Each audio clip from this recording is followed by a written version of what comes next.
Deputy Tully, please. Minister, I wish to raise the issue of boarding out regulations, which comes under the statutory instrument number 225/1993. And as the date suggests, these regulations first come into operation in 1993, and they allow for individuals or families to take care of elderly people in their own home.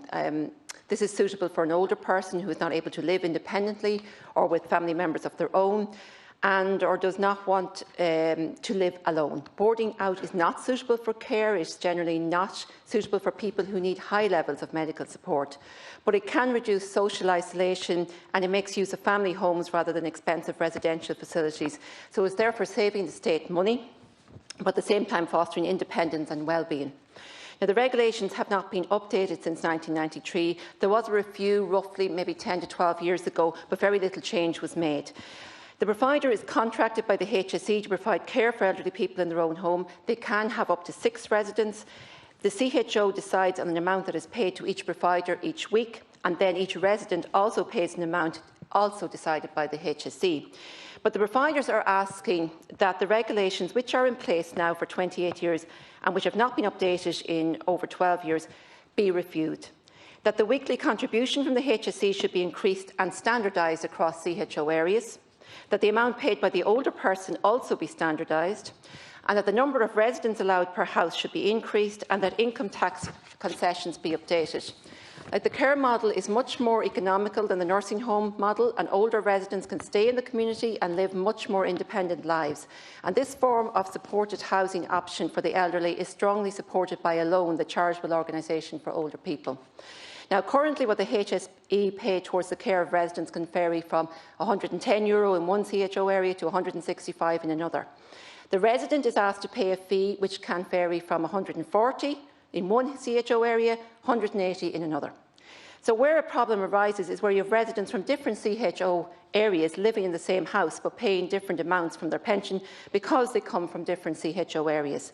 Now, the provider is also receiving different amounts for each people in their care, again depending on which CHO area they come from. So I'm asking for the amount that the HSE pays towards each resident, and the amount that each resident is requested to pay towards their own care be standardised across all CHO areas in the interest of fairness.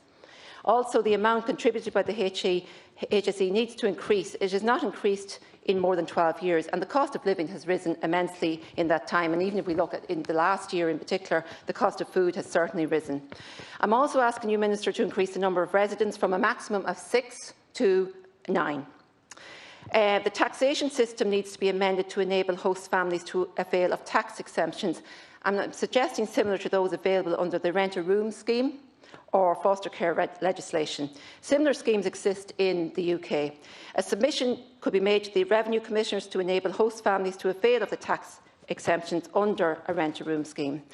Now, I first contacted Minister Stephen Donnelly on this issue at the end of September last year, and he advised me to speak to Minister Mary Butler, who has responsibility for older people, which I did, and I emailed her the details. But I've had to pursue this issue on a regular basis, and I put forward all the proposals, and just after outlining to the Department of Health for the officials there to assess, and I haven't heard back from them. So I'm just wondering if the officials need more information or need to talk to people involved in this. I mean, that can be arranged. So I just sincerely hope that this statutory instrument can be examined and updated. Thank you.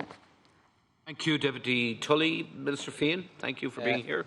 Thank you, Ken Corla, and I'd like to thank Deputy Tully for raising this issue. And I know that Deputy is very interested in the boarding out scheme.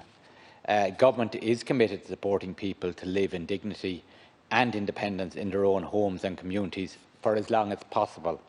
And where this is not feasible, the health service supports access to quality long-term residential care where this is appropriate.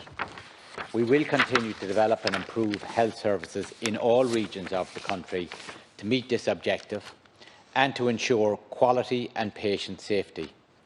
The 1993 regulations provide a framework for the operation of a boarding out scheme, and the regulations include specific conditions relating to maintenance, care and welfare of an older person in a private house.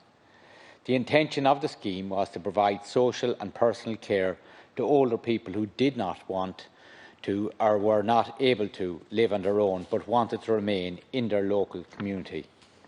Under the regulations, the HSE must be satisfied that the house is suitable and that the householder is fit to look after the person accessing the scheme. The householder must provide suitable and sufficient care, nutritious and various food, and the adequate attendance having regard to the needs of the person.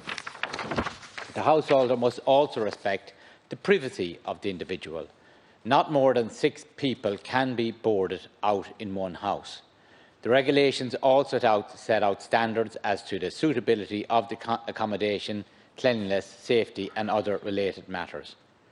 The regulations provide that the HSE may pay to the householder an amount not exceeding half the weekly rate of the state pension, non-contributory which is payable at the time in respect of each person accessing the scheme.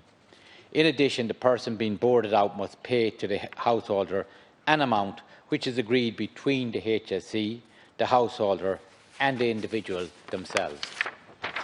It was not intended that the scheme would provide nursing or medical care beyond the levels normally provided in a person's own home. Those availing of the scheme require a level of social care which is delivered by people who are funded to provide this service through the scheme, together with contributions from the older person. The boarding out scheme has diminished over time and is now only available in a limited number of areas across the country. And according to the HSE, there are 17 boarding out facilities across 3 of the community health organisations. In 2017, the HSE completed a review of the scheme, which concluded that an expansion of the scheme was warranted. The last year has been a very challenging year for the health system in responding to the current pandemic, and this has highlighted the continuing importance of the need to support people, including our older population, to access the right care in the right place at the right time. The boarding out scheme facilitates older people to remain in their communities where they may otherwise be accommodated in residential care. It can also help to reduce social isolation.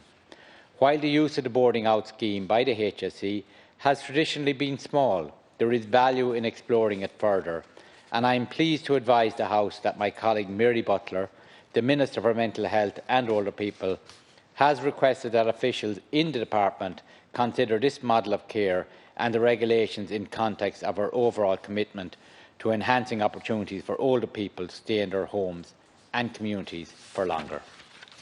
Thank you, Minister. Deputy Tully. Thank you, Concordia. Minister, I do welcome the fact that Minister Butler is going to have her officials consider this model of care and give it more consideration, and that an expansion is warranted. That is good news. However, the issues that I've outlined just need to be dealt with those who are currently providing the care. I mean, providers of boarding out facilities are currently working for less than the minimum wage. They're doing an immensely important job, helping our older generation to continue living in the community, but yet ensuring they've independence to do the things that they wish to do. Providers, as well as providing bed and meals, are often bringing people for appointments and collecting prescriptions, and at the moment cutting hair. The HSE does not promote this form of care, though. When I looked at the HSE website under services for older people, it's not mentioned, or if it is, it's well hidden. Nursing homes are there, but I couldn't find a reference to boarding out facilities. And Alone, as I mentioned, support this model of care in their report entitled Housing Choices for Older People in Ireland, Time for Action. It was produced in 2018. And they believe a demand for 750 could exist if the provision of this service was replicated across all CHO areas. I mean, obviously, regulation and monitoring would be required, and I think tax exemptions would be needed for providers to make this scheme more attractive. At the moment, or at that time, actually, I should say, there was only 51 people boarded out, but many people don't know of this facility, don't know that this exists. The average cost annually to the state for boarding out facilities can range between €8,000 and €9,000 per year. But nursing home care is in and around 50,000. So, I mean, these are approximate figures and, of course, differ from region to region, but the savings to the state could be in the region of €30,000 per person. And so I'm just wondering why it's not being promoted more. I appreciate it doesn't suit everybody, but there are many to whom it would. And so many older people are living at home without the proper supports to do so, and often end up in nursing homes because their health fails due to the inability to care for themselves. And I think if this option was available, it would avoid that. So boarding out, while it mightn't suit everyone, it could be an option that people should have at least to consider. Thank you. Thank you for raising this important matter. Deputy Tully, Minister, to conclude, please. Thanks, and I thank the Deputy once again for raising this issue. And our overriding objective is to support older people to live in dignity and independence in their own homes and communities for as long as possible. The continued enhancement of health and social care services delivery at both individual and community level is something the Government is committed to. Under Sláinte Care model, we are looking at a significant shift in our model of care towards one that is focused on prevention and early intervention, a model in which care will predominantly be provided at the lowest level of complexity in our local communities. It is important that we look at the boarding out scheme in this context, ensuring that it aligns with broad reforms such as the development of a statutory scheme for the financing and regulation of home support services. In addition, a reformed model of service delivery will be introduced to ensure the provision of home support in a transparent, equitable manner based on standard assessment of care needs. And I take into consideration that it is 20 years since a review was carried out. This review was carried out 3 years ago. We may need more of a review, but thank you very much for your concern and consideration. Thank you very much.